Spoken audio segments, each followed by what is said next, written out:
Spitalul militar se înălța ca o cicatrice cenușie pe un cer care părea să fi uitat culoarea albastră. Pereții umezi din beton ascundeau povești pe care nimeni nu îndrăznea să le spună cu voce tare, povești care se scurgeau prin plăcile albe și se infiltrau în fundații ca apa de ploaie într-un sol deja saturat. Dr. Henrique mergea pe acest coridor de 3 ani, de când fusese transferat împotriva voinței sale la secția de reabilitare psihologică, iar la fiecare pas pantofii lui scoteau un zgomot sec pe podeaua dură, un sunet care răsuna și se întoarcea ca o acuzație. Avea sub braț un dosar cu documente, hârtii care descriau mai degrabă bărbați decât oameni, diagnostice care erau de fapt sentimente de abandon scrise în limbaj medical. Ceașca de cafea pe care o ținea în mână era rece de ore întregi, dar el continua să se prefacă că era doar călduță, că mai era timp să o bea, la fel cum se prefăcuse că mai era timp să-i salveze pe acei bărbați.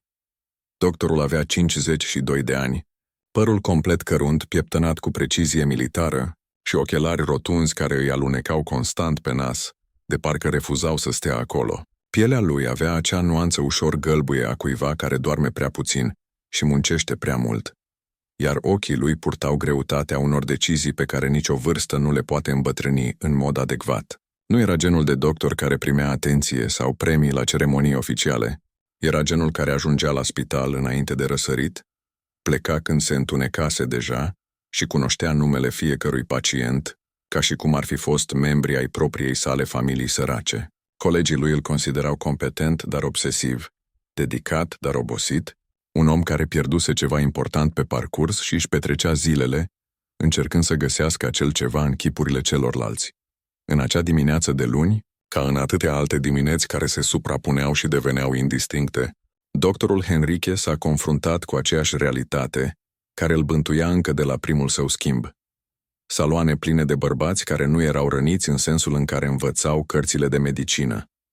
Nu sângerau din răni vizibile, nu aveau oase rupte sau arsuri care să poată fi documentate prin fotografii. Sângerau în interior, într-un mod pe care nicio sutură nu-l putea opri, într-un mod pe care niciun bandaj nu era suficient de mare pentru a-l acoperi. Soldații ajungeau în diferite stadii de dezintegrare. Unii ajungeau tăcuți, atât de tăcuți încât era necesar să se verifice dacă mai respirau. Alții ajungeau țipând nu cuvinte, ci sunete primare, sunete care aparțineau animalelor, nu oamenilor. Erau cei care tremurau incontrolabil, ca și cum trupurile lor își aminteau fiecare explozie, fiecare țipă de agonie, fiecare moment în care vedeau moartea privindu-i fără să clipească. Erau unii care erau complet paralizați, înghețați în poziții ciudate, cu ochii fixați pe ceva ce nimeni altcineva nu putea vedea, în dimensiuni pe care numai mințile lor traumatizate le puteau atinge. Diagnosticele care însoțeau acești oameni se schimbau de la un medic la altul, de la o instituție la alta, ca și cum limbajul medical în sine nu avea cuvinte adecvate pentru a descrie ceea ce fusese distrus. Au numit-o șoc de percuție, nevroză de război, nebunie de tranșee, sindromul soldatului, lașitate morală. Dr. Henrique ura ultima clasificare cu o furie care îl consuma din interior, o furie care îl ținea treaz în nopțile tăcute. Văzuse prea multe pentru a crede că frica era o slăbiciune morală. Văzuse oameni care păreau de piatră, corpuri care funcționau mecanic, membre care ascultaseră de comenzi în timp ce sufletul era cu totul în altă parte. Văzuse minți care refuzaseră să se întoarcă în lumea reală pentru că lumea reală devenise prea reală, mult mai reală decât orice ființă umană era pregătită biologic să suporte. Rutina doctorului Henrique era monotonă și repetitivă, într-un mod care ar fi putut distruge sănătatea mentală a oricărui alt om. Se trezea la 6 dimineața, bea cafea neagră fără zahăr, își punea halatul de laborator cu aceeași grijă cu care cineva își pune armura și se îndrepta spre spitalul unde îl așteptau pacienții, deși mulți dintre ei nu știau că îl așteaptă. Își făcea rondul observând fiecare chip, fiecare tremur involuntar, fiecare semn care indica o evoluție spre recuperare. Își nota observațiile în caietele sale uzate, cu litere mici și precise, care formau narațiuni alternând disperarea și speranța. Prescria medicamente care amorțeau pacienții fără a-i vindeca cu adevărat, medicamente care închideau porțile conștiinței, dar lăsau conștiința intactă de cealaltă parte, încă țipând, încă văzând acele imagini pe care nu le puteau șterge. Se întorcea acasă în fiecare seară cu sentimentul visceral că eșua, că irosea o șansă de a face o diferență pe care Dumnezeu i-o pusese în mâini. Soția lui, Maria, încetase să mai pună întrebări despre munca lui de 5 ani. Copiii lui adulți îl vedeau ca pe o fantomă care locuia în casă, un om care mânca la masă fără să guste mâncarea, care dormea în pat, dar ale cărui gânduri erau mereu în altă parte, la trupurile unor bărbați care nu erau fiii lui, dar pe care părea să îi iubească la fel de intens. În weekenduri, soția lui îl privea răsfoind cărți medicale, reviste de specialitate, ziare cu articole despre noi tratamente, noi medicamente, noi tehnici. Ea vedea obsesia crescând ca o boală. Recunoștea simptomele pentru că își studiase soțul timp de 27 de ani de căsătorie. Dar nu spunea nimic, pentru că știa că această obsesie era singurul lucru care îl ținea pe doctorul Henrique întreg, în loc să fie cineva care se fragmenta în bucăți din ce în ce mai mici. Într-o zi, o miercuri când ploaia cădea în mod neregulat pe ferestrele spitalului, în timp ce doctorul Henrique lua o scurtă pauză în sala de așteptare administrativă, fumând o țigară care nu era a lui, ci pe care o împrumutase de la un coleg, a găsit ceva într-o revistă medicală veche, uitată într-un colț. Un psiholog european, al cărui nume nu îl putea pronunța perfect, descria o metodă diferită, aparent radicală și complet neconvențională, atât de neconvențională încât majoritatea colegilor săi ar fi numit-o nebunie. Ideea era prea simplă pentru a fi adevărată, dar suficient de îndrăzneață pentru a fi interesantă. Și-a scos ochelarii cu ambele mâini. A curățat cu grijă lentilele cu o bucată de pânză pe care o purta mereu în buzunar și a recitit textul de 3 ori, apoi încă de 3 ori. Când și-a pus ochelarii la loc, inima îi bătea cu o viteză pe care nu o mai simțise de ani de zile.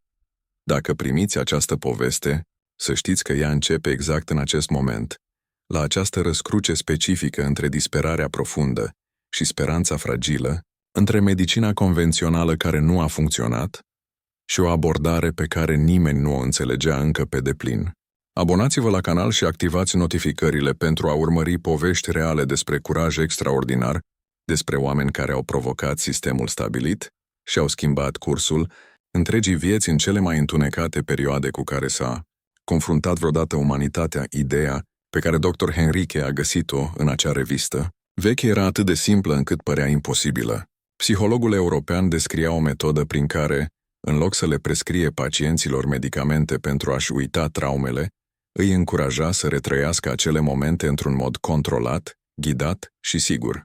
În loc să amorțească durerea, aceasta era trezită, adusă la lumină și examinată în detaliu științific, până când creierul înțelegea în cele din urmă că pericolul trecuse. Dr. Henrique a citit articolul de atâtea ori încât aproape îl putea recita din memorie. Metoda avea un nume pe care îl găsea elegant: desensibilizare sistematică. Tehnica implică conversații profunde, reconstrucția memoriei, mișcări fizice deliberate și ceva ce articolul numea reconectarea corporală cu prezentul. Nimic din toate acestea nu se regăsea în manualele pe care le studiase la Facultatea de Medicină cu 25 de ani în urmă. Nimic din toate acestea nu avea sens în cadrul paradigmei stabilite, dar ceva din interiorul său îi spunea că avea sens în realitatea pacienților săi. Când dr. Henrique a împărtășit ideea colegilor săi în timpul unei ședințe de departament, tăcerea care a urmat a fost atât de densă, încât părea să aibă greutate fizică. Șeful departamentului, un bărbat pe nume dr. Pereira, cu părul alb și o expresie permanentă de scepticism, și-a așezat în mod deliberat stiloul pe masă și l-a privit pe Henrique așa cum s-ar privi un copil care tocmai a spus ceva nepotrivit. Solicitarea soldaților traumatizați să retrăiască cele mai groaznice momente ale lor, potrivit doctorului Pereira, însemna să le ceară să înnebunească complet. Era iresponsabil, era periculos. Pe scurt, era cea mai stupidă idee pe care o auzise în cei 30 de ani de carieră. Ceilalți doctori au râs, un râs care sună ca spargerea unui geam. Unul dintre ei, dr. Augusto, un bărbat mai tânăr care sosise recent de pe front, a glumit spunând că Henrique începea să dezvolte aceeași afecțiune ca și pacienții săi. De data aceasta, toată sala a râs. The military hospital stood like a gray scar against a sky that seemed to have forgotten the color blue. The damp concrete walls held stories that no one dared to tell aloud, stories that seeped through the whitish tiles and infiltrated the foundations like rainwater into already saturated soil. Dr. Henrique had been walking down this corridor for 3 years, ever since the day he was transferred to the psychological rehabilitation ward against his will, and with each step his shoes made a dry noise on the hard floor, a sound that echoed and returned like an accusation. He carried a briefcase of documents under his arm, papers that described men rather than people, diagnoses that were actually feelings of abandonment written in medical language. The cup of coffee he held had been cold for hours, but he continued to pretend it was just lukewarm, that there was still time to drink it, just as he had pretended there was still time to save those men. The doctor was 52 years old, with completely gray hair combed with military precision, and round glasses that constantly slipped down his nose as if they refused to be there. His skin had that slightly yellowish tone of someone who sleeps little and works too much, and his eyes carried the weight of decisions that no age can adequately age. He was not the kind of doctor who received the spotlight or awards at formal ceremonies.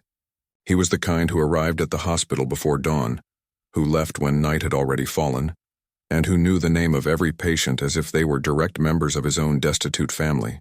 His colleagues considered him competent but obsessive, dedicated but tired, a man who had lost something important somewhere along the way and spent his days trying to find it in the faces of others. That Monday morning, as on so many other mornings that overlapped and became indistinguishable, Dr. Henrique was faced with the same reality that had haunted him since his first shift. Wards full of men who were not injured in the sense that medical books taught. They did not bleed from visible wounds, they had no broken bones or burns that photographs could document.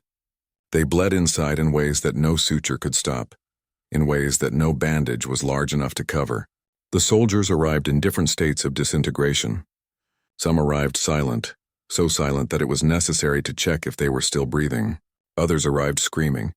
Not words but primal sounds, sounds that belonged to animals, not men. There were those who trembled uncontrollably, as if their bodies remembered every explosion, every scream of agony, every moment they saw death staring at them without blinking. There were those who were completely paralyzed, frozen in strange positions, eyes fixed on something no one else could see, in dimensions that only the traumatized mind could reach. The diagnoses that came with these men changed from doctor to doctor, from institution to institution, as if the medical language itself did not have adequate words to describe what had been destroyed. They called it percussion shock, war neurosis, trench madness, soldier syndrome, moral cowardice. Dr. Henrique hated that last classification with a rage that consumed him from within, a rage that kept him awake during the silent nights. He had seen too much to believe that fear was moral weakness. He had seen men who seemed like stone, bodies that functioned mechanically, limbs that obeyed commands while the soul was somewhere else entirely. He had seen minds that refused to return to the real world because the real world had become too real, much more real than any human being was biologically prepared to endure. Dr. Henrique's routine was monotonous and repetitive in a way that could destroy the sanity of any other man. He woke up at 6 in the morning, drank black coffee without sugar, put on his lab coat with the same care one puts on armor, and headed to the hospital where his patients awaited him. Although many did not know they were waiting for him, he made his rounds observing each face, each involuntary tremor, each sign that indicated movement toward recovery. He wrote down observations in his worn notebooks, small, precise letters that formed narratives of alternating despair and hope. He prescribed medications that numbed patients without really curing them, drugs that closed the doors of consciousness but left the consciousness intact on the other side, still screaming, still seeing those images they couldn't erase. He returned home every night with the visceral feeling that he was failing, that he was wasting an opportunity to make a difference that God had placed in his hands. His wife, Maria, had stopped asking questions about his work 5 years ago. His adult children saw him as a ghost living in the house, a man who ate at the table without tasting the food, who slept in bed but whose thoughts were always elsewhere, on the bodies of men who were not his children, but whom he seemed to love just as fiercely. On weekends, his wife watched him leafing through medical books, specialized journals, newspapers with articles about new treatments, new drugs, new techniques. She saw the obsession growing like a disease, recognized the symptoms because she had studied her husband for 27 years of marriage. But she said nothing because she knew that this obsession was the only thing keeping Dr. Henrique whole, instead of someone who was fragmenting into smaller and smaller pieces. On one particular day, a Wednesday when rain fell in irregular patterns against the hospital windows, while Dr. Henrique took a very short break in the administrative waiting room, smoking a cigarette that wasn't his, but that he had borrowed from a colleague, he found something in an old medical journal, forgotten in a corner. A European psychologist, whose name he couldn't pronounce perfectly, described a different method, seemingly radical and completely unconventional, so unconventional that most of his colleagues would call it madness. The idea was too simple to be true, but bold enough to be interesting. He removed his glasses with both hands, carefully cleaned the lenses with a piece of cloth he always carried in his pocket, and reread the text 3 times, then 3 more times. When he put his glasses back on, his heart was racing in a way it hadn't in years. If you are receiving this story, know that it begins at this exact point, at this specific crossroads between deep despair and fragile hope, between conventional medicine that did not work and an approach that no one yet fully understood. Subscribe to the channel and turn on notifications to follow real stories of extraordinary courage, of men who challenged the established system and changed the course of entire lives during the darkest periods humanity has ever faced. The idea that Dr. Henrique found in that old magazine was so simple that it seemed impossible. The European psychologist described a method where, instead of medicating patients to forget their traumas, he encouraged them to relive those moments in a controlled, guided, safe way. Instead of numbing the pain, it was awakened, brought to light, and examined in scientific detail until the brain finally understood that the danger had passed. Dr. Henrique read the article so many times that he could almost recite it from memory. The method had a name that he found elegant: systematic desensitization. The technique involved deep conversation, memory reconstruction, deliberate physical movements, and something the article called bodily reconnection with the present. None of this was in the textbooks he had studied in medical school 25 years ago. None of this made sense within the established paradigm. But something in his chest told him that it made sense within the reality of his patients.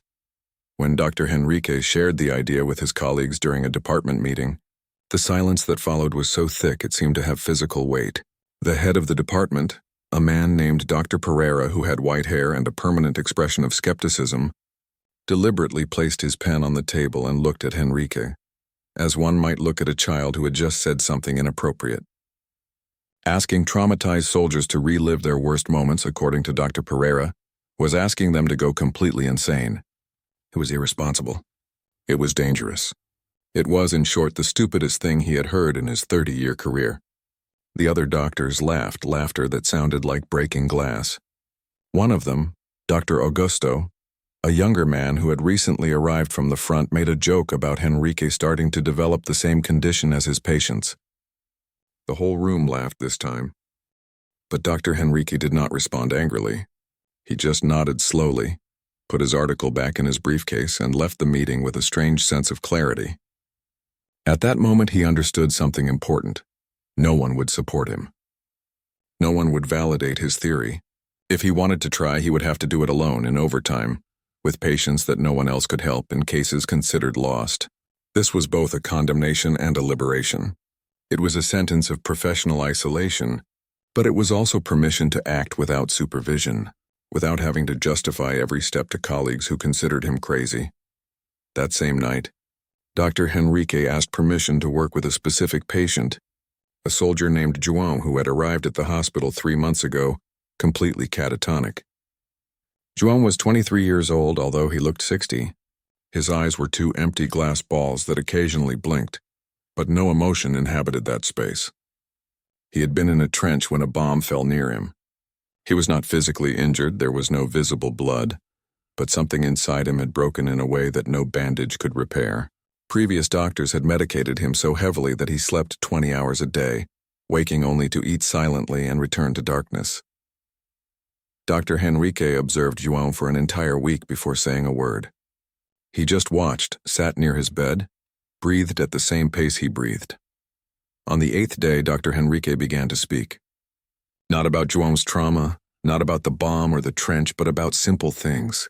He talked about the taste of coffee, about how trees move in the wind, about the feeling of a clean sheet against the skin at the end of a tiring day. He talked while João remained motionless, but the doctor swore he was listening.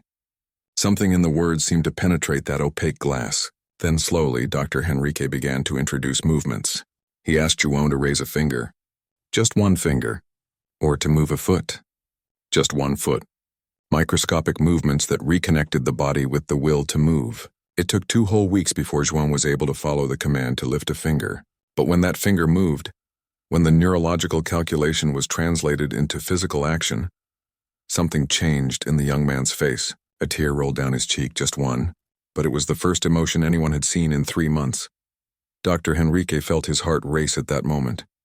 It wasn't a cure, but it was movement. It was a sign that there was still life pulsing beneath that glass. He continued to visit João every day, continued to talk about mundane but vivid things, continued to request small movements that gradually became less small. 2 weeks later, João managed to lift his entire arm. A month later, he managed to sit up. And then, on a Tuesday when the sun was streaming through the hospital windows in rays that seemed solid, João uttered his first word in 4 months. He said only water, a simple word, a word that meant everything. If this story touched your heart, click on thank you so that it reaches other people who need to understand that there is hope even in the darkest places, that there is movement even when everything seems paralyzed and immobile forever. The news about Dr. Henrique's method spread through the hospital like a rumor, and the rumor brought with it both fascination and furious skepticism. Some nurses began whispering about Henrique in the break room, questioning whether he was really a doctor or had completely lost his mind. Others, especially those who worked directly with patients, began to notice something different. The men who received Dr. Henrique's unconventional treatment showed improvement that was not just a reduction in symptoms, but reconstruction. It was not numbness, it was awakening. The head of the department, Dr. Pereira, arrived one day at the infirmary where Henrique was working with a third patient, a man named Carlos who had lost the ability to speak after a traumatic experience. Pereira observed everything without saying anything, just writing notes in his notebook. When he left, Dr. Henrique felt that he had signed his own professional death warrant. The following week brought consequences. Dr. Pereira called a formal meeting with members of the military administration and doctors from other institutions. Dr. Henrique was informed that he should present his method, his data, his scientific justifications for an approach that, in Pereira's words, could constitute a form of psychological torture. The presentation was scheduled for a Thursday afternoon. Dr. Henrique spent the previous 3 days preparing material, organizing notes on his 6 patients, compiling observations that demonstrated measurable progress. His brother, who was a lawyer, called to warn him that he could be sued if something went wrong. If any patient had an adverse reaction and could prove that it was because of his method. His wife cooked his favorite dinner the night before the presentation, something she hadn't done in months, a silent way of showing support. The room where the presentation took place was too large for the content it was supposed to fill, and Dr. Henrique felt that empty space like a physical judgment. There were about 20 people in attendance, all with expressions ranging from skepticism to outright disapproval. He began by talking about the physiology of trauma, about how the traumatized brain cannot process the past threat as past because it continues to act as if the threat were present. He talked about desensitization, about how revisiting memories in a gradual and controlled way allowed the brain to finally file those memories in the correct compartment. He showed graphs he had drawn by hand, graphs that showed progressive improvement in patients that the traditional method had given up on. There was a deathly silence in the room. When he finished, the questions began. And they weren't curious questions, they were interrogations. A visiting psychiatrist from a renowned institution questioned whether Dr. Henrique really believed that conversation could undo years of brain evolution that protected the ego from trauma. A military officer questioned whether the method might simply awaken dormant aggressive instincts in soldiers, turning them into dangers to themselves and others. A colleague said openly that it all seemed like emotional witchcraft, a form of charlatanism disguised as medicine. Dr. Henrique answered each question calmly, citing European studies, explaining neurology, describing mechanisms of operation, but he realized that nothing he said would penetrate the systematic disbelief in the room. When they finally released him, It was as if he had left a courtroom rather than an academic discussion. That night, the military commander of the hospital issued a directive. Dr. Henrique was transferred to the administrative cases sector, a position that was essentially professional exile. He was to continue as a physician, but could no longer work directly with traumatized patients. His experimental approach was over. Any continuation of the method would result in disciplinary proceedings and possible loss of his medical license. The 6 patients under his care were reassigned to other doctors who immediately returned to conventional protocols of heavy medication. João, the first patient, returned to that medicated numbness that Henrique had so carefully broken. But something unexpected happened the following week. An epidemic of dropouts began among the patients Dr. Henrique had treated. Not dropouts from life, but dropouts from participation. They refused to eat, refused medication, refused to cooperate with any protocol. The nurses reported that the patients repeated phrases, things Henrique had said during the sessions, phrases that kept them moving even if that movement was one of resistance. João specifically began to speak. It wasn't pleasant. What he said was condensed anger, crystallized frustration, but it was speech. It was proof that something inside him had awakened and refused to return to forced sleep. The other doctors were disturbed.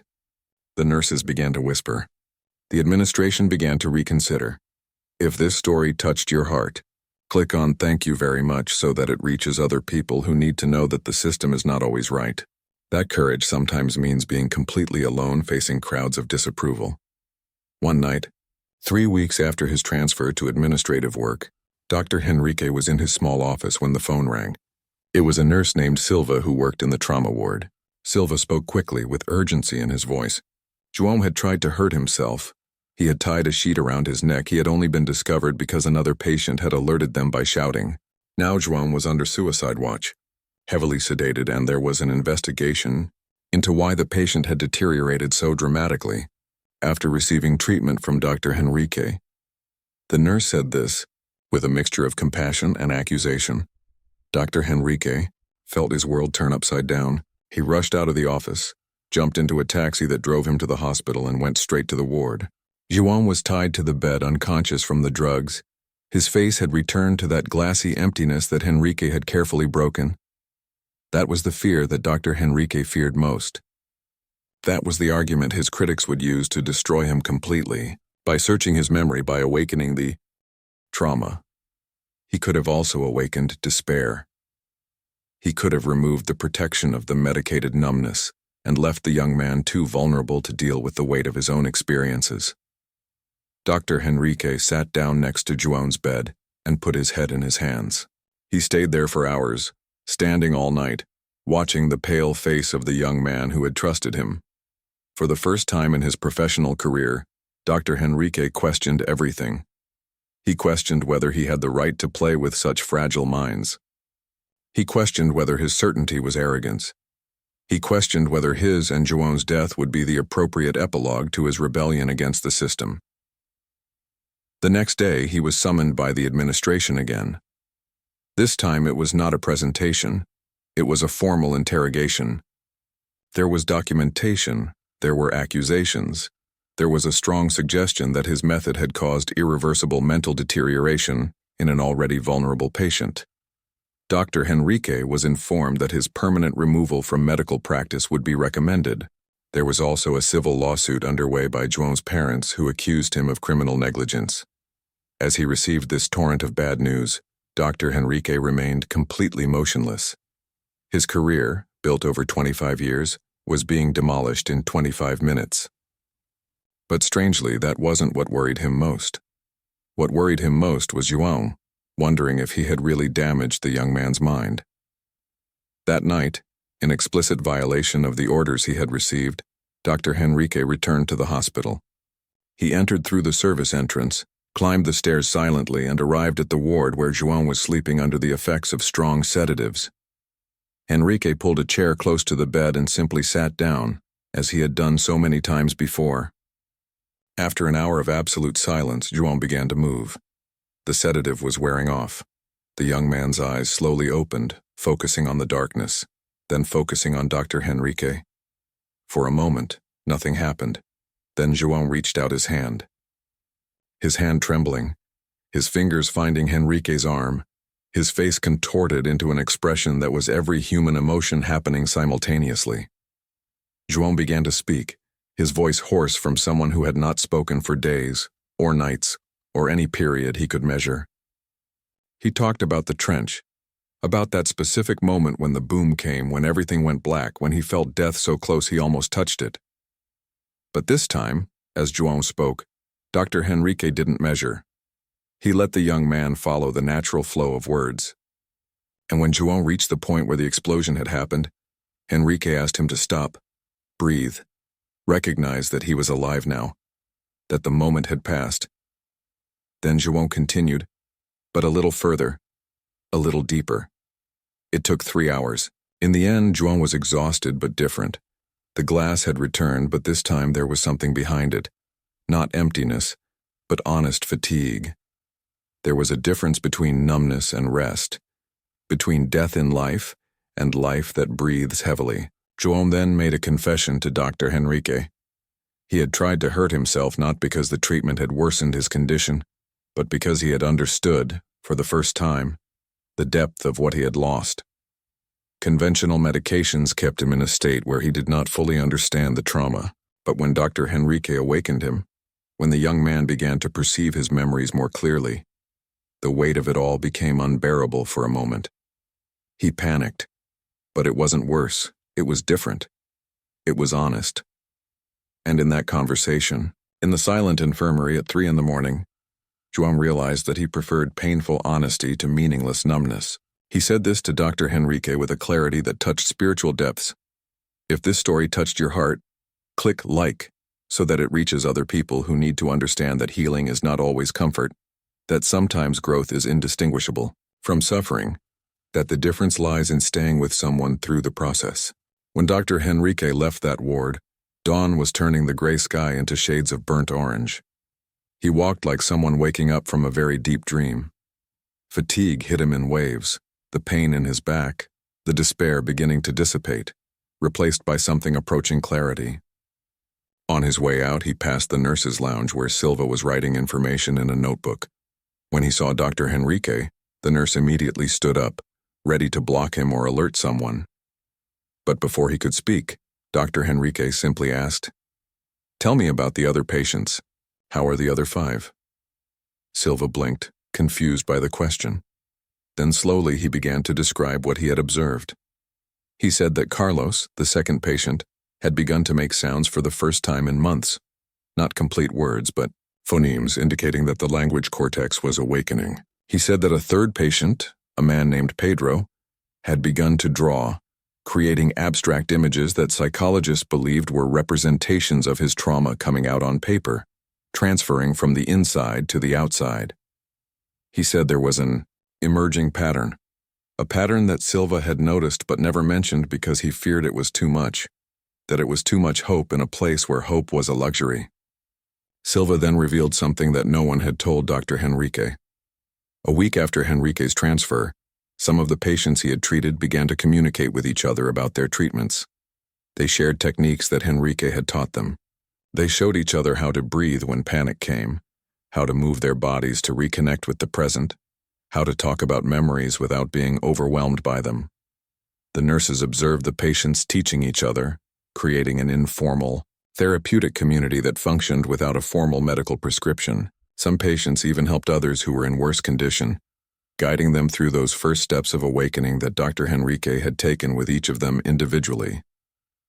One man's medicine had multiplied through men who shared it with other men. Silva took a deep breath before revealing the most important part. He said there was a meeting scheduled for that afternoon with the administration, but it was not the meeting Henrique had been expecting. Instead, it was a meeting that had been organized by the military commander, who had received a report from an outside observer who had spent 3 days at the hospital documenting patient conditions. This observer, a renowned psychiatrist who had worked with traumatized soldiers in 3 different countries, had concluded in his report that Dr. Henrique's method was not only viable, but revolutionary, that they needed more doctors like Henrique, that the entire system of treating war trauma needed to be reformed, that heavy medication without a psychological approach was actually harmful in the long run. Dr. Henrique felt his knees go weak. He needed a chair. Silva offered him coffee, which he declined. He needed to be absolutely lucid for what was happening. Reality was reorganizing itself. What had been impossible yesterday was possible today. What had been madness yesterday was vision today. The outside observer had recommended that Dr. Henrique not only continue his work, but expand it, train other doctors in the method, and create an entire department dedicated to psychological rehabilitation through systematic desensitization. The administration, frightened by the recommendation of an international authority and the prospect of public criticism, if they ignored that opinion, had reversed its previous decision. When Dr. Henrique entered the meeting room 2 hours later, the initial silence was completely different from the silence of the previous presentation. This silence was the absence of objection. He was greeted formally by the commander, apologized to for the way he had been treated, and offered permission and resources to expand his program. Dr. Pereira was not present at the meeting, and no one mentioned his name. Dr. Henrique remained standing throughout the meeting, his glasses reflecting the fluorescent lights, his face processing information that his mind was still struggling to integrate. When he was finally allowed to speak, all he could say was, "I need more space. I need more doctors. I need training materials. I need time." That night, Dr. Henrique returned home to find his wife sitting in the living room waiting. Maria had heard about the developments through the network of doctors' wives, which functioned as a communication system faster than any newspaper. She hugged her husband in a way she hadn't since their wedding, a hug that contained relief and pride in something that was almost forgiveness. Forgiveness for all the nights she had slept alone. Forgiveness for all the meals eaten in silence. Forgiveness for the fact that her husband had been possessed by a vision, but that vision was becoming real. If this story touched your heart, click on thank you, so that it can reach other people who need to know that being right sometimes requires being alone first. That vindication often comes when we least expect it. That persistence is the language the universe finally understands. 6 months after the meeting that changed everything, the hospital had been transformed. An entire wing was dedicated to the new psychological rehabilitation department, and Dr. Henrique had trained 8 doctors in the method of systematic desensitization. Patients who arrived were no longer simply medicated and left in beds until they entered a state of partial vegetation. They were cared for, talked to, and guided through their traumas in a deliberate and loving way. The results were unequivocal. Of the 27 patients who had gone through the new program in the first 6 months, 24 were considered recovered enough to return to some form of functional life. Some returned home. Others were reconditioned for non-combat work. João, the first patient, eventually worked as a counselor in the department itself, helping other soldiers reconnect with bodies and minds they had learned to separate on the battlefield. News of the program spread to other military hospitals, first in the region, then nationally. Other doctors began traveling to observe Dr. Henrique at work, to understand the method, to learn how to talk to trauma rather than simply anesthetize it. Universities began inviting Dr. Henrique to give lectures. Medical journals published articles about his work. What had begun as a solitary rebellion in a gray hospital corridor had become an established movement within medicine itself. 2 years after the transformative meeting, during a formal ceremony at the hospital, Dr. Henrique was presented with a medal for outstanding contributions to medicine. As he received the recognition, his mind was not on the stage. It was on each face of the soldiers he had saved from a kind of death that was not literal death, but death of hope, death of movement, death of the ability to feel alive. Carlos, who had lost his speech, was sitting in the audience with his wife and children, talking normally. Pedro, who had been paralyzed, was standing up greeting people. João was working with a new patient, someone who had arrived just a week earlier, someone who was still in the early stages of awakening, but it wasn't all celebration. There were losses too. A soldier, a man named Roberto, had completed the entire program, but 3 months after leaving the hospital, had committed suicide. That mistake, that failure, had terrified Dr. Henrique. It had made him question himself again, made him review every session he had had with Roberto, looking for the point of failure. There was the possibility that no method could save everyone. There was the reality that some traumas are simply too deep, that some minds break in ways that no one can completely repair. Dr. Henrique learned to live with that, learned that salvation sometimes does not mean survival. Sometimes it means dignity. It means the chance to try. It means not being alone. He had helped hundreds achieve that. Perhaps Roberta was a cost that the method demanded, or perhaps Roberta was someone that medicine in any form could never reach. Dr. Henrique learned to live with that uncertainty. When the war finally ended, 2 years after its main developments, there were estimates that Dr. Henrique's method had saved more than 2,000 lives. Not lives lost on the battlefield, but lives lost to inner darkness. Lives that would have spent the rest of their existence medicated and addicted to narcotics and isolated from human society. Dr. Henrique simply continued working. He continued to talk to men and women who had seen things that no one should see. He continued to ask them to relive those things in a controlled manner, to process them, to file them away properly in the memory archive, where things from the past appropriately belong. In the final pages of his life, decades later, Dr. Henrique would be identified as a pioneer in trauma psychology, as a reformer who challenged established convention and proved himself right. But in quiet moments, when he was alone in his office in the last years of his life, he did not think about awards or recognition. He thought about that day when he found an old magazine in a waiting room. He thought about the moment when he decided to be crazy enough to try something different. He thought about each face of each soldier who had seen transformation. And he understood finally that the real victory had never been about defeating the system that fought him. The real victory had been simple. It was being right. It was helping.